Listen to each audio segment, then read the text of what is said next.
अस्सलाम वालेकुम व्यूअर्स। मंसूर शेरवानी साहब के चैनल पर आज मैं माइक्रोसॉफ्ट वर्ड के दूसरे लेक्चर के साथ दोबारा हाज़िर हूँ। हम अपना लेक्चर स्टार्ट करते हैं, वहीं से स्टार्ट करते हैं जहाँ से हमने इसको वाइंड अप किया था। ठीक है जी। आई होप आपने मेरा लेक्चर सुना होगा और उसकी प्रैक्टिस भी की होगी और कुछ क्वेश्चंस भी आपके जहन में आ रहे होंगे जो कुछ आप पूछना चाह रहे होंगे। जो भी क्वेश्चन आप पूछना चाहते हैं आप कमेंट करके पूछ सकते हैं। ठीक है, प्रैक्टिस को ऑन जारी रखें आप। और लर्न करने का सिर्फ एक ही तरीका होता है कि आप लेक्चर को सुनें, उसके बाद उसकी प्रैक्टिस अच्छी सी प्रैक्टिस कीजिए। ठीक है, आप जितनी अच्छी प्रैक्टिस करेंगे उतनी ज़्यादा आप लर्निंग करोगे। हम लेक्चर को आगे लेकर चलते हैं। अब हम अपनी फ़ाइल को ही खोल लेते हैं। ये मैं इस फोल्डर में आ गया हूँ, देखिए, जिसमें हमारा ये सारा काम है। इस फोल्डर के अंदर हम इस फाइल पे काम कर रहे थे जी, माइक्रोसॉफ्ट वर्ड की लेक्चर 1। इसे खोलते हैं, कुछ यादें वापस आएंगी। और मैंने आप लोगों को एक असाइनमेंट भी दी थी कि भाई इसका पासवर्ड आप लोगों ने लगाना, तो मैंने सिखाया था, आप उतारेंगे कैसे। ठीक है, आई होप कि आपने ये प्रैक्टिस की होगी। कमेंट कीजिएगा आपने क्या ये प्रैक्टिस की है या नहीं की, और अगर आपने की है तो क्या आप सक्सेसफुल हो चुके हो कि नहीं। अगर आपको ये बात समझ नहीं आ रही तो आप मुझे कमेंट कीजिएगा, फिर मैं आपको इसे उतारने का तरीका दोबारा से बताऊंगा। ठीक है, अभी तो फ़िलहाल हम फाइल को ओपन करते हैं। इसका पासवर्ड हमने 123 रखा था। इस फाइल को हमने यहाँ से ओपन कर दिया। देखें जी, ये सारे ट्रिक्स हमने सीखे थे और ये येलो मैंने किया था इसको हाईलाइटर से, ताकि हमें पता लग जाए कि जी हमने अपने लेक्चर को यहाँ तक कर लिया था, मुकम्मल कर लिया था। ठीक है, इसको मैं ख़त्म कर देता हूँ, कंट्रोल क्यू। ये भी मैंने एक शॉर्टकट यूज़ किया, आगे चल के आएगा। हम यहाँ पर आए थे, बात की थी हमने सेव और सेव एज था। ठीक है, पीछे चलते हैं जी, यहाँ पर आगे हम लोग। और अब हम बात को मज़ीद आगे बढ़ाते हैं। यानी हमने लेआउट की अंडरस्टैंडिंग ले ली है, हमने समझ लिया है माइक्रोसॉफ्ट वर्ड का लेआउट के मतलब। इसके बाद हमने नॉन प्रिंटिंग करैक्टर्स के मतलब भी समझा। अगर आप लोगों को नॉन प्रिंटिंग करैक्टर के मतलब कोई क्वेश्चन पूछना हो तो आप कमेंट करके एक क्वेश्चन पूछ सकते हो। ठीक है, कुछ शॉर्टकट्स हमने देखे थे, फिर हमने ये देखा था कि ये जो हम व्यू जिस मोड में हम काम कर रहे होते हैं, ये कौन सा मोड होता है। एक प्रिंटेबल मोड होता है, वो कौन सा मोड होता है। कौन सी चीज़ें हमें इस मोड में नज़र आ रही होती हैं एज ए हेल्पिंग कैरेक्टर के तौर पर, और क्या वो प्रिंट मोड में यानी प्रिंट आउट में भी नज़र आती हैं। फ़ाइल को पासवर्ड कैसे लगाते हैं, फ़ाइल को सेव कैसे करते हैं, फ़ाइल को डेस्कटॉप पे कैसे सेव करेंगे, फ़ाइल को ड्राइव पे कैसे सेव करेंगे, ये सब चीज़ें हमने सीखी थी। ठीक है, अब हम आगे चलते हैं। यहाँ पे हमने कुछ लिखा हुआ है, ये लिखा हुआ आ रहा है जी नॉन प्रिंटिंग कैरेक्टर्स। इसको सिलेक्ट कीजिए। क्विकली मैं ज़रा आपको ये फॉर्मेट बार बताने जा रहा हूँ। ठीक है, बड़ी स्पीड से मैं आपको इस फॉर्मेट बार के मतलब कुछ इन्फॉर्मेशन दूंगा। चलिए काम और कर लेते हैं। इस बार को पढ़ने से पहले आपको एक और ट्रिक की बात बताता हूँ। वो क्या है, फाइल में आते हैं और सेव एज में आते हैं। ठीक है, शॉर्टकट से आए, मैं पीछे वापस कर दिया इसलिए कि वो मुझे स्टेप्स अच्छे नहीं लगते हैं, बहुत डिले हो जाता है उसमें जी। ये बिट देखिएगा, ये एक और ट्रिक की चीज़ आपको मैं बताने जा रहा हूँ। इस पे लिखा हुआ है save as type. Save as type, save as type से क्या मुराद है। हम माइक्रोसॉफ्ट वर्ड को सेव कर रहे हैं, किस फॉर्मेट में सेव कर रहे हैं, वर्ड डॉक्यूमेंट में सेव कर रहे हैं, जिसकी एक्सटेंशन DOCX है, ये तो हम जानते ही हैं। ठीक है, अब ट्रिक की बात क्या है इसमें। ट्रिक की बात ये है, इस पर क्लिक कीजिए ज़रा, और यहाँ पर देखिए क्या लिखा हुआ है, वर्ड 97-2003 डॉक्यूमेंट, वर्ड 97 टेम्पलेट। इसको छोड़े, इसको हम बाद में देखेंगे। सबसे इम्पॉर्टेंट बात यह है, प्रीवियस लेक्चर में मैं आप लोगों के साथ डिस्कस कर रहा था कि माइक्रोसॉफ्ट वर्ड के हमारे पास डिफरेंट वर्जन्स थे। यानी कुछ लोग ऐसे होंगे जिन्होंने वर्ड 97 सीखा होगा, उनकी उसी में स्किल होगी। कुछ ने 2000 सीखा होगा, वो उसमें स्किलफुल होंगे। कुछ ने 2003 सीखा होगा, वो उसमें स्किलफुल होंगे। अब लेटेस्ट वर्जन चल रहा है। एक चीज़ याद रखें, इसको समझने का बड़ा आसान तरीका ये है कि कोई इक्विपमेंट होता है, जो कोई मशीन होती है, तो उसका जो पुराना मॉडल होता है, अगर हम पुराने मॉडल को नए मॉडल से कंपेयर करें तो नए मॉडल में ऑलमोस्ट विजिबल या हिडन वो तमाम फीचर्स होते हैं जो कि एक पुराने मॉडल में होते हैं, लेकिन जो फीचर्स नए मॉडल में होते हैं वो पुराने मॉडल में नहीं होते। आई होप आपको मेरी बात समझ आई होगी। मेरे कहने का मकसद ये है कि ऑफिस 97 या वर्ड 97 उसमें जो फीचर्स थे, अगर हम उसको कंपेयर करें ऑफिस 2016 के साथ, तो नो डाउट बहुत सारे ऐसे फीचर्स हैं जो 97 में नहीं थे मगर नए वर्ड में हैं। सो इस लॉजिक को सामने रखते हुए एक बात आप अंडरस्टैंड कर लें जी। वो क्या बात है कि नए वर्जन में सेव होने वाली फाइलें, नए वर्जन में फाइल कैसे सेव हो रही है, मैंने वर्ड डॉक्यूमेंट पे जब यहाँ से सिलेक्ट कर लिया, इसका मतलब ये हुआ कि फाइल जो सेव हो रही है वो 2016 के हिसाब से सेव हो रही है। अब मिसाल के तौर पर आप अपनी इस फाइल को ट्रैवल कराते हो। ट्रैवल कराने से क्या मुराद है? ट्रैवल कराने से मुराद है जी, यहाँ पर एक फ़ाइल बनी है, आपने उसको यूएसबी में कॉपी किया, उसको आप ले गए अपने घर में या ऑफिस में और वहाँ पर जाकर उस फाइल को खोलना चाहते हैं। लेकिन जब आप वहाँ कंप्यूटर पर या लैपटॉप पर बैठते हैं तो आप देखते हैं कि वहाँ पर जो ऑफिस का वर्जन है वो नए वाला नहीं है, वो पुराने वाला वर्जन है। हो सकता है 2003 हो सकता है 97 हो। अब क्या कर रहे हैं आप? नए वर्जन की फ़ाइल को पुराने वर्जन की फ़ाइल में खोलना चाह रहे हैं। It is not possible. बिल्कुल ऐसे ही है जैसे मेरे पास एक एलईडी टीवी है और उसके अंदर जितने भी फीचर्स हों, मैं उन फीचर्स को टेलीविज़न में जाकर ढूंढ रहा हूँ, तो ये पॉसिबल नहीं होगा, ठीक है। लेकिन टेलीविज़न के अंदर जो फीचर हैं वो एलईडी में सारे होते हैं, विजिबल या इनविजिबल तरीके से। सो ये बात आपको याद रखनी है कि माइक्रोसॉफ्ट वर्ड के नए वर्जन की फ़ाइल पुराने वर्जन में नहीं खुलती। कब तक? जब तक हम उसको सेव ना कर लें पुराने वर्जन के हिसाब से। यानी अगर आप श्योर हैं कि आपको ये फ़ाइल किसी प्रीवियस वर्जन में ही खोलनी है तो आप सेव करते हुए वर्ड डॉक्यूमेंट नहीं लेंगे, वर्ड डॉक्यूमेंट उसे हमेशा इसी वर्जन में खोलेगा। सो आप क्या करोगे? सेव करते हुए आप वर्ड 97 ले लेंगे। इसका क्या मतलब है? इसका मतलब है भाई ये लेक्चर 1 की फ़ाइल है, ठीक है, इसको मैं सेव कर रहा हूँ और सेव किस तरीके से कर रहा हूँ? ये पुराने वर्जन के हिसाब से। अब इसका फ़ायदा क्या होगा और नुकसान क्या होगा? फ़ायदा इसका ये होगा कि अगर आप इस फाइल को जाकर वर्ड 97 वाले वर्जन में या 2000 में या 2003 वर्जन में खोलेंगे तो भी खुल जाएगी। नुकसान क्या होगा इसका? जी, नुकसान इसका ये होगा कि बेशक ये खुल तो जाएगी लेकिन ऐसे फीचर्स जो कि ऑफिस 2016 में हैं और इन वर्जन्स में नहीं थे, वो वाले फीचर्स कन्वर्ट हो जाएंगे उस वर्जन के नियरेस्ट फीचर्स में। इसमें फ़ॉन्ट्स भी हो सकते हैं, इसमें लाइन ड्राइंग्स भी हो सकती हैं और बहुत सारे फीचर्स हो सकते हैं। सो एक बात ये आपने याद रखनी है कि अगर हम पुराने वर्जन की फ़ाइल को नए वर्जन में खोलें आसानी से खुल जाएगी, लेकिन नए वर्जन की फ़ाइल पुराने वर्जन में नहीं खुल सकती अनटिल, कब तक नहीं खुल सकती? जब तक हम उसको पुराने वर्जन के हिसाब से सेव ना कर लें। और उसका तरीका मैं आपको बता रहा हूँ कि आप सेव एज टाइप में आएंगे जी, इस वर्जन में यहाँ से इसको चूज़ करेंगे। लें जी, इसको मैं एक नाम कर लेता हूँ, ओल्ड वर्जन जी, इसको लिखते हैं वर्शन और इसको पढ़ते हैं वर्जन। ओके, लें जी, काम ख़त्म हो गया हमारा, इसको सेव कर दें। एक ट्रिकी बात थी जो मैंने आपको बताई, ठीक है। अब वो ये कह रहा है आप इसको पुराने वर्जन में लेकर जा रहे हो, फाइल का नाम चेंज कर रहे हो, ठीक है, फीचर्स भी चेंज होंगे, आपने इसको पासवर्ड लगाया हुआ है, आप इसका नाम चेंज कर लें। सो इसका नाम मैं रख लेता हूँ LECT, कोई भी नाम रख लेते हैं, ठीक है। और प्रीवियस वर्जन में मैं इसको सेव करना चाहता हूँ, देखते हैं जी, हो गया सेव जी प्रीवियस वर्जन में। और देखिए ऊपर अब एक चीज़ लिखी हुई आई है, कंपैटिबिलिटी मोड, यानी अब ये कंपैटिबल हो गया ओल्ड वर्जन के भी। आई होप आपको मेरी बात समझ में आ गई होगी। चलिए जी, अब बात को आगे बढ़ाते हैं। अब ज़रा क्विकली, अच्छा सिलेक्शन करना क्या होता है, ठीक है। अब मैं यहाँ पर एक टर्म टाइप कर रहा हूँ सिलेक्शन, और इसको और आसानी के लिए मैं कर लेता हूँ हाईलाइटिंग।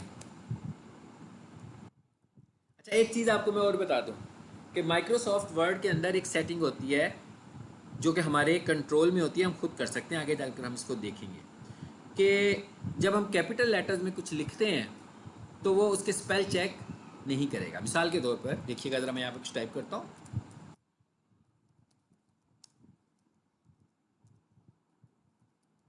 जी, ये स्पेल ठीक लिखे है ना मैंने? ओके, क्या हुआ, रेड कलर की एक लाइन नज़र आ रही है। So it is not called line, it is called hair flag. ठीक है, माइक्रोसॉफ्ट वर्ड में इसको हम फ्लैग बोलते हैं। ये भी नॉन प्रिंटिंग होता है, हेल्पिंग करेक्टर है जो आपको बता रहा है। रेड कलर का फ्लैग होता है, ग्रीन कलर का फ्लैग होता है। रेड कलर का फ्लैग आपको बताता है कि आपने स्पेलिंग मिस्टेक की है, और ग्रीन कलर का फ्लैग आपको बताता है कि आपने ग्रामर मिस्टेक की है। एक बात यहाँ पर आपने ज़रूर याद रखनी है कि माइक्रोसॉफ्ट वर्ड में ग्रामर से मुराद पंक्चुएशन होती है, कि भाई कहाँ पर कैपिटलाइजेशन होनी चाहिए थी, कहाँ पे कॉमा लगना चाहिए था, कहाँ पे full stop, sign of enter, जो भी इस तरह की चीज़ें, दीज ऑल कॉल्ड पंक्चुएशंस। ठीक है जी। अच्छा, अब मैं बताने क्या चाह रहा था आपको, मैंने यहाँ लिखा सिलेक्शन, और नीचे मैंने यही स्पेलिंग के साथ मैं लिखता हूँ, मैंने दोबारा से लिख दिया सिलेक्शन। अब आप देख रहे हैं स्पेलिंग ऊपर वाले ही हैं, ये भी रॉन्ग स्पेलिंग है, मगर माइक्रोसॉफ्ट इनको रॉन्ग स्पेलिंग रिकग्नाइज नहीं कर रहा, क्योंकि माइक्रोसॉफ्ट वर्ड की जो बाय डिफ़ॉल्ट सेटिंग है, यहाँ पर मैंने एक टर्म इस्तेमाल की, बाय डिफ़ॉल्ट सेटिंग। ये बाय डिफ़ॉल्ट सेटिंग से क्या मुराद होती है? बाय डिफ़ॉल्ट सेटिंग से मुराद होती है कि भाई ऐसी सेटिंग जो एज ए स्टैंडर्ड किसी प्रोग्राम में सेट कर दी जाए, उसे हम बोलते हैं बाय डिफ़ॉल्ट। ठीक है, यानी हम अपनी रियल लाइफ में जो टर्म यूज़ करते हैं स्टैंडर्ड, जो हम वर्ड यूज़ करते हैं स्टैंडर्ड, कि भाई ये स्टैंडर्ड है, ये इस चीज़ का स्टैंडर्ड है। ठीक है, सो किसी भी प्रोग्राम में उसके लिए हम टर्म इस्तेमाल करते हैं by default. So Microsoft word में बाय डिफ़ॉल्ट ये सेटिंग है कि अगर कुछ कैपिटल लेटर्स में लिखा जाएगा तो आपने उसको स्पेल चेक नहीं करना, मगर ये कस्टमाइजेबल भी है, यानी हम इसको तब्दील भी कर सकते हैं। ठीक हो गया, ये आपको एक मैंने बात बतानी थी। ये सेटिंग्स कब करेंगे, जब हम स्पेलिंग वगैरह तक पहुँचेंगे। ठीक है, चलें जी, इसको ठीक कर लेते हैं, इस पर राइट क्लिक करें और इसको सिलेक्शन ही कर लें दोबारा। अच्छा, एक बात आ गई सिलेक्शन, और एक बात आई गई हाईलाइटिंग। ठीक है, सिलेक्शन करना या हाईलाइट करना, ये क्या है, किस चीज़ को हम बोलते हैं सिलेक्शन करना या हाईलाइट करना?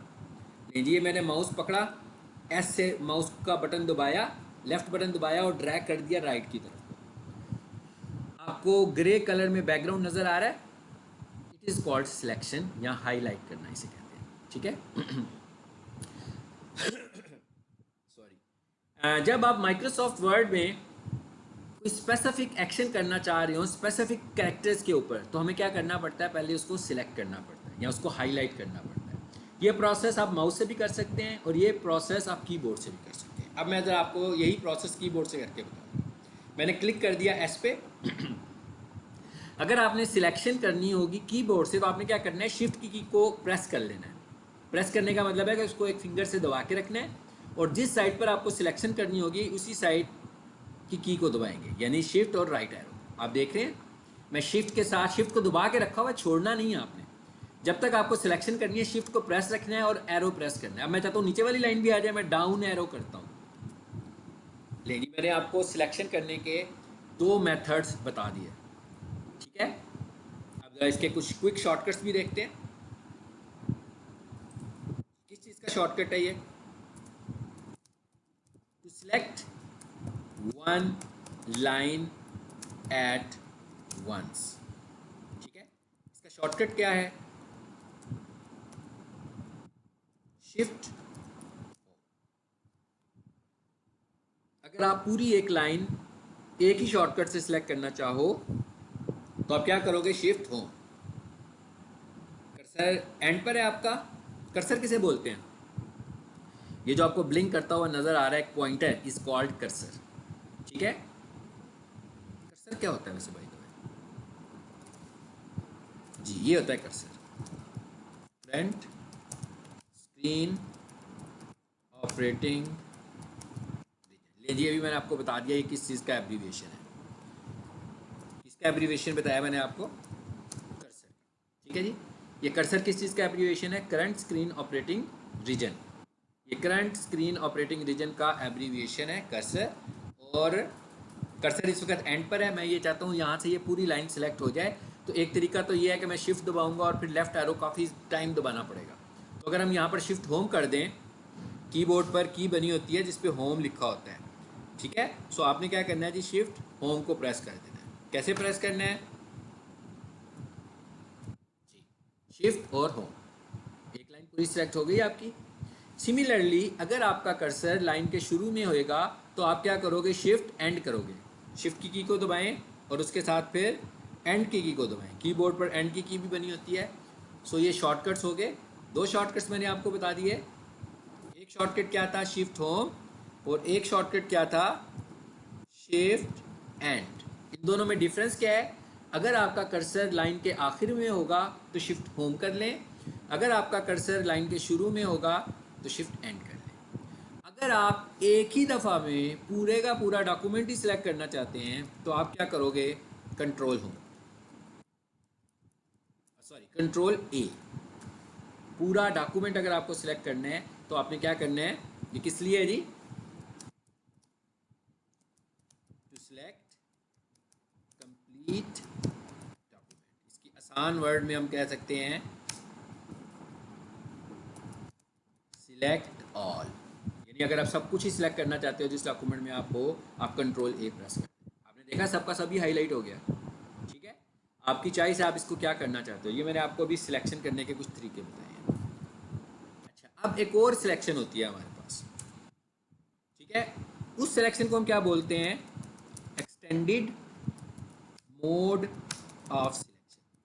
ठीक है, इस सिलेक्शन को हम बोलते हैं एक्सटेंडेड मोड ऑफ सिलेक्शन। अब ये एक्सटेंडेड सिलेक्शन क्या होती है और ये हम किस तरीके से कर सकते हैं, ठीक है, ये मैं आपको बताने जा रहा हूँ।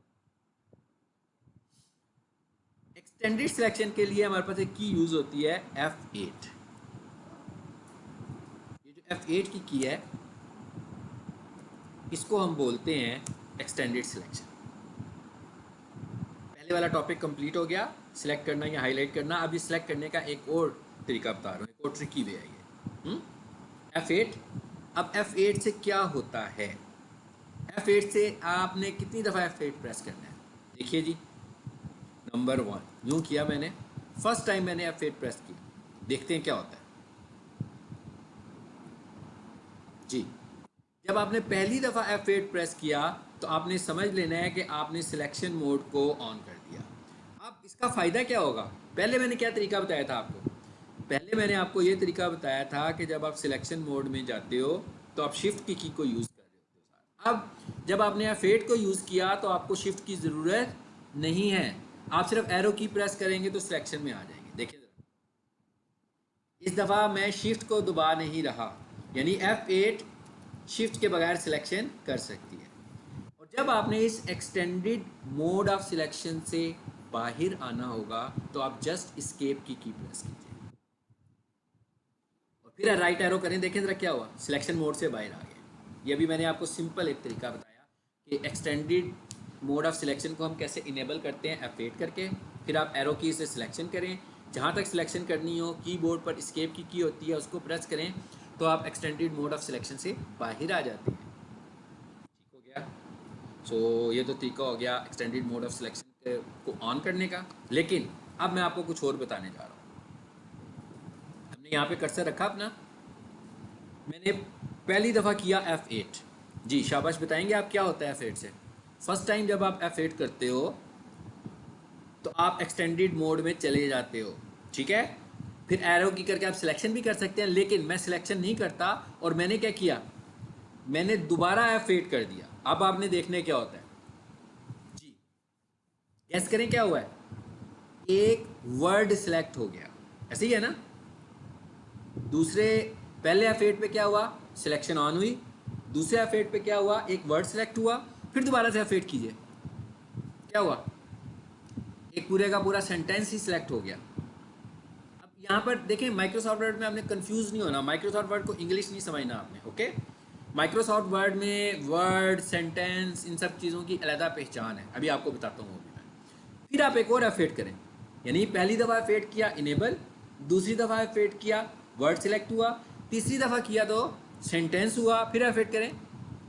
हल्का सा आगे मूव किया है, ये पैराग्राफ पे गया है, कल हम पढ़ रहे थे ना पैराग्राफ, ये पैराग्राफ पे गया, यानी पैराग्राफ भी ऑन हो गया, पूरे का पूरा पैराग्राफ सिलेक्ट हो गया।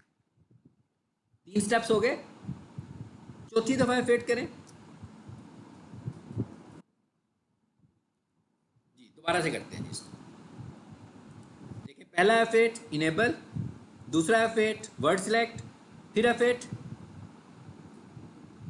सेंटेंस, फिर F8 पूरा पैराग्राफ, फिर F8 पूरे का पूरा डॉक्यूमेंट। ठीक है, ये है extended mode of selection.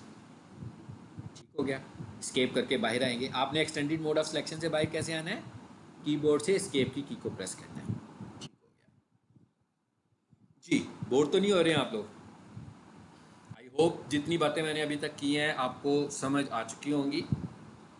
Mansoor sherwani साहब के चैनल के ऊपर हम ये लेक्चर्स रिकॉर्ड कर रहे हैं, और अगर आप चाहते हैं कि ज़्यादा से ज़्यादा लोग टेक्नोलॉजी की एजुकेशन भी ले सकें तो आप अपने मैक्सिमम ग्रुप्स में, अपने वर्क ग्रुप व्हाट्सएप ग्रुप्स में, अपने फेसबुक में, सोशल मीडिया में इनके चैनल को शेयर करें ताकि ज़्यादा से ज़्यादा लोग अच्छी अच्छी बातें और टेक्नोलॉजी की बातें इनके चैनल से देख सकें। राइट हो गया काम। अब ज़रा चलते हैं आगे की तरफ। अभी मैंने दो टर्म यूज़ की थी कि इंग्लिश को आपने वर्ड नहीं समझना। ठीक है, अब ज़रा मैं आपको बताता हूँ कि माइक्रोसॉफ्ट वर्ड में वर्ड से क्या मुराद होती है।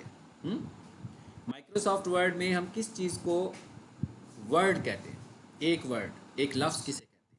देखिएगा ज़रा, मैंने ये लिखा स्ट्रगल। चलिए मैं यूँ करता हूँ, स्मॉल लेटर्स में लिख लें। एक बात याद रखें, अमेरिकन्स और फॉरेनर जो है ना, वो कैपिटल लेटर्स में लिखना कोई बड़ा प्रोफेशनल अप्रोच नहीं समझते। ठीक है, यानी इसीलिए उस पे कैपिटल्स को चेक भी नहीं करते हैं। वो कहते हैं आपने जब भी कुछ लिखना होगा तो प्रॉपर केस में लिखें या स्मॉल लेटर्स में लिखें। तो यहाँ पे मैंने लिखा स्ट्रगल। सो अगर हम इंग्लिश की रूल से देखें तो ये एक वर्ड है। ठीक है, अब मैं जरा आगे आ जाता हूँ। यहाँ मैंने लिखा एस और मैंने दे दिया स्पेस। ये स्पेस का निशान आ रहा है ना, पढ़ा था हमने पिछले लेक्चर में, नॉन प्रिंटिंग करेक्टर है स्पेस का। फिर मैंने लिखा टी, फिर मैंने स्पेस दे दिया, फिर मैंने लिखा आर, फिर मैंने स्पेस दे दिया। अब ये जो लिखा है ना मैंने एस टी और आर, माइक्रोसॉफ्ट वर्ड की रूह से ये तीन वर्ड है। हालांकि इंग्लिश की रूह से तो ये वर्ड नहीं है, ये तो एक करैक्टर है। माइक्रोसॉफ्ट वर्ड किसको एक वर्ड बोलता है? माइक्रोसॉफ्ट वर्ड के मुताबिक वर्ड वो है जहां आपने स्पेस दे दी। अगर आपने एक पूरा सेंटेंस लिखा और बीच में स्पेस ही नहीं दी, जैसे वो टैग्स लिखे जाते हैं ना सोशल मीडिया के ऊपर, आपने स्पेस ही ना दी हो, तो वो सारे का सारा एक ही वर्ड होगा।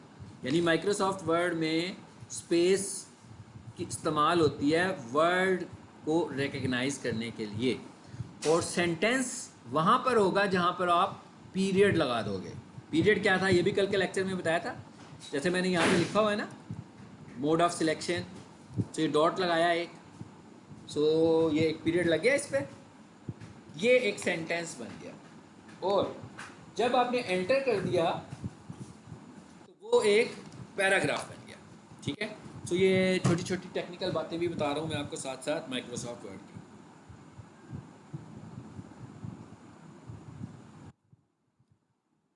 अब आगे चलते हैं बात को लेकर। हम कुछ फॉर्मेटिंग की बात कर रहे थे, सिलेक्शन करने का तरीका देखा। जैसे मैंने ये लिखा हुआ ना मोड, मैं ये चाहता हूँ मोड का जरा फॉर्मेट चेंज करें, सिर्फ मोड का। सो मैंने मोड को सिलेक्ट किया, यहाँ पर फ़ॉन्ट्स आ रहे हैं जी। ये जो फ़ॉन्ट्स होते हैं ये क्या होते हैं? ये राइटिंग स्टाइल्स होते हैं। फ़ॉन्ट्स क्या होते हैं? ये डिफरेंट राइटिंग स्टाइल्स आ रहे हैं। आप कौन से राइटिंग स्टाइल को फॉलो करना चाहते हो, यहाँ से उस स्टाइल को फॉलो कर लो। सो इसका राइटिंग स्टाइल चेंज हो गया, बिल्कुल वैसे ही है जैसे हर शख्स की राइटिंग डिफरेंट होती है। सो माइक्रोसॉफ्ट वर्ड भी आपको फ़ॉन्ट्स देता है। ठीक है, ये फ़ॉन्ट्स हम इंस्टॉल भी कर सकते हैं। अच्छा, उसके बाद ये साइज़ आ रहा है, यहाँ से हम इस साइज़ को छोटा बड़ा कर सकते हैं। आप देख रहे हैं ना, इसको हम छोटा बड़ा कर सकते हैं। लो जी, मैंने इसे बड़ा भी कर दिया। अब ये क्या लिखा हुआ आ रहा है? Increase font size. इससे फॉन्ट साइज बड़ा होता जाएगा, ठीक है, और इससे छोटा होता जाएगा। तो देखते हैं क्या होता है, और इससे छोटा होता जाएगा। ओके, उसके बाद नीचे आए ज़रा, ये ए के नीचे कलर आ रहा है, इस पर क्लिक कीजिए। ये डिफरेंट कलर कॉम्बिनेशन आ रहे हैं। आप कलर तब्दील करना चाहते हैं तो एक बात याद रखिए, इट इज़ करेक्टर फॉर्मेटिंग। ये करेक्टर फॉर्मेटिंग है, और करेक्टर फॉर्मेटिंग की सूरत में आपको बात याद रखनी है कि कि वो सिलेक्शन पर एप्लीकेबल होती है। ठीक है, अब जो जो टॉपिक्स मैं पीछे पढ़ाऊंगा, जब मैं उनका नाम ले रहा हूँ तो आई होप कि आपको वो सारे टॉपिक्स अंडरस्टैंड हो रहे हैं। ठीक है, मैं किस चीज़ की बात कर रहा हूँ। सिलेक्शन पढ़ लिया हमने बड़ी डिटेल से। सो यहाँ से ये कैरेक्टर फॉर्मेटिंग जितनी भी है ये सारी की सारी सिलेक्शन पर अप्लाई होती है। ले, ये भी हो गया। अच्छा जी, आगे चलते हैं। What is this? Clear all formatting. ये क्या है? ये भी आखिर में करेंगे। ठीक है, अच्छा उसके बाद ये क्या जी? Highlighter pen. सब लोग चाहे वो स्टूडेंट हों या प्रोफेशनल हों, हाईलाइटर पेन से वाकिफ़ होते हैं कि हाईलाइटर पेन आपने अक्सर अपने पास रखा होता है स्पेसिफिक चीज़ों को हाईलाइट करने के लिए। सो ये हाईलाइटर पेन ही है आपका। मिसाल के तौर पर देखिएगा जी, ये तो सेलेक्ट हुआ था, मैं इसे अनसेलेक्ट करता हूँ। मैं किसी लाइन को हाईलाइट करना चाहता हूँ, मैं इस पर क्लिक करता हूँ। ये देखिए पेन बन गया हाईलाइटर। इसको ड्रैग करें ड्रैग करें ड्रैग करें और छोड़ दें। ये बिल्कुल हाइलाइटर पेन की तरफ काम कर रहा है और अभी तक इसके कर्सर के साथ हाइलाइटर पेन जुड़ा हुआ है। ठीक है, क्योंकि हमने हाइलाइटर पेन को इस्तेमाल किया है। सो बिल्कुल उसी तरह जैसे एक्सटेंडेड मोड ऑफ सिलेक्शन में हम अलहदा कर रहे थे, यहाँ भी आपने एस्केप की प्रेस करके हाइलाइटर को ऑफ कर लेना है। ठीक है, उसके बाद क्या आ रहा है हमारे पास जी? उसके बाद हमारे पास ये स्टाइल्स हैं कुछ जी। ये क्या लिखा हुआ आ रहा है? Text effects. ठीक है, इनको अभी हम देखते हैं।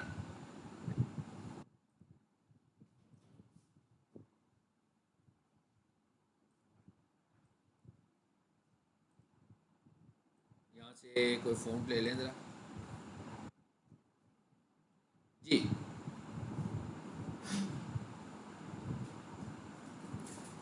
अब वो देखिए उसने क्या कहा, आपको एक मैसेज दिया उसने, कहता है ये इफेक्ट इस वक्त डिसेबल है। उसकी वजह क्या है? ये बिल्कुल वही बात समझ में आ गई होगी आपको जो मैंने अभी इतनी लंबी एक तकरीर की है, जिसमें मैंने आपको ये बताया कि जो लेटेस्ट वर्जन्स होते हैं उसके फ़ीचर्स पुराने वर्जन्स में अवेलेबल नहीं होते। सो वो ये कह रहा है कि भाई ये फ़ीचर जो है ना ये लेटेस्ट वर्जन का है, और आपने जो फ़ाइल सेव की हुई है ना, वो फ़ाइल आपने प्रीवियस वर्जन में सेव की हुई है।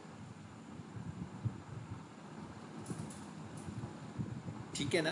तो हमें क्या करना है, अभी मैं आपको सिखा रहा था ना प्रीवियस वर्जन में फ़ाइल कैसे सेव करते हैं। इस पे लिखा हुआ है कंपैटिबिलिटी मोड। उसने कहा इस फीचर को आप कंपैटिबिलिटी मोड में इस्तेमाल नहीं कर सकते। ओके, चलिए ये काम करते हैं। हम काम क्या करते हैं जी, हम कल वाली फ़ाइल को खोल लेते हैं, लेक्चर 1 को। ये पॉइंट तो बहुत अच्छा क्लियर हो गया होगा आपको। इसने प्रीवियस चीज़ को भी क्लियर कर दिया। अब आप ये देखें, ये ऑप्शन अवेलेबल हो गई है जी। इस पर क्लिक कीजिए और यहाँ से इस पर। तो ये नए वर्जन में नहीं आई हुई है चीज़, प्रीवियस वर्जन में ये अवेलेबल नहीं है, क्योंकि हमने उस फाइल को प्रीवियस वर्जन में सेव किया हुआ था। सो इस वजह से ये वाली ऑप्शन वहाँ पर शो नहीं हो रही थी। ठीक है, चलिए जी बात को जी जूम बड़ा कीजिए यहाँ से। ठीक हो गया। सुपरस्क्रिप्ट और सबस्क्रिप्ट का भी आपको पता लग गया है। ओके, ये क्या लिखा हुआ आ रहा है जी? Clear formatting. ये क्या चीज़ है, इसको भी समझ ही लेते हैं। इस पर मुख्तलिफ सारे इफेक्ट्स लगा लेते हैं। बहुत सारे इफेक्ट्स लग गए और अभी यहाँ से क्लियर करें जरा क्या होता है, देखते हैं क्या हुआ। विद वन की जितने भी इफेक्ट्स थे, एक ही की प्रेस करने से सारे के सारे इफेक्ट्स ख़त्म हो गए। ठीक है, एक ही की प्रेस करने से सारे इफेक्ट्स ख़त्म हो गए हैं। ठीक है, अब हम बात को आगे लेकर चलते हैं। एक थोड़ी देर का पॉज आ रहा है लेक्चर में। ठीक है,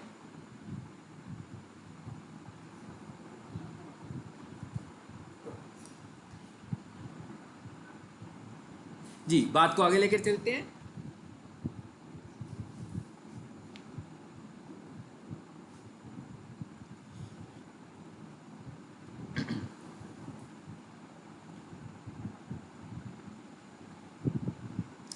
अब हमने ये कर लिया, सब कुछ कर लिया, सब कुछ कर लिया।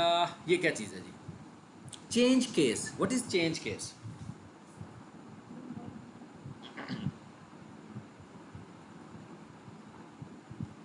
चेंज केस ऑप्शन से क्या मुराद है? चेंज केस ऑप्शन से मुराद है कि जैसे ये मैंने लिखा हुआ है नॉन प्रिंटिंग करेक्टर्स। सो इनका writing case, upper case, lower case, proper case, sentence case. Sentence case को हम देखते हैं क्या होता है ये। अगर आप इनके केसेस को तब्दील करना चाहेंगे, देखिए लिखे हुए आगे सेंटेंस केस, फिर चेंज कीजिए इसको जी, कैपिटल लेटर्स में आ गया सब कुछ।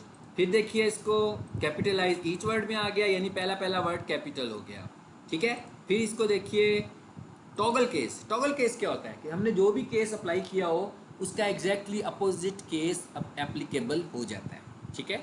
यानी जो कैपिटल होंगे वो स्मॉल हो जाएंगे और जो स्मॉल होंगे, इसका मकसद क्या है बेसिकली कि आपने कोई ड्राफ्टिंग कर ली, ड्राफ्टिंग करने के बाद आपको याद आया कि भाई हमने जिसको जिस तरह लिखा, मतलब कैपिटल लेटर्स में लिखा गया, हमें तो स्मॉल में करना था, तो आप इसी लिखे हुए को स्मॉल लेटर्स में कर सकते हो। आपने प्रॉपर करना था। और इसका शॉर्टकट भी होता है जी कीबोर्ड, इसका कीबोर्ड शॉर्टकट होता है शिफ्ट F3।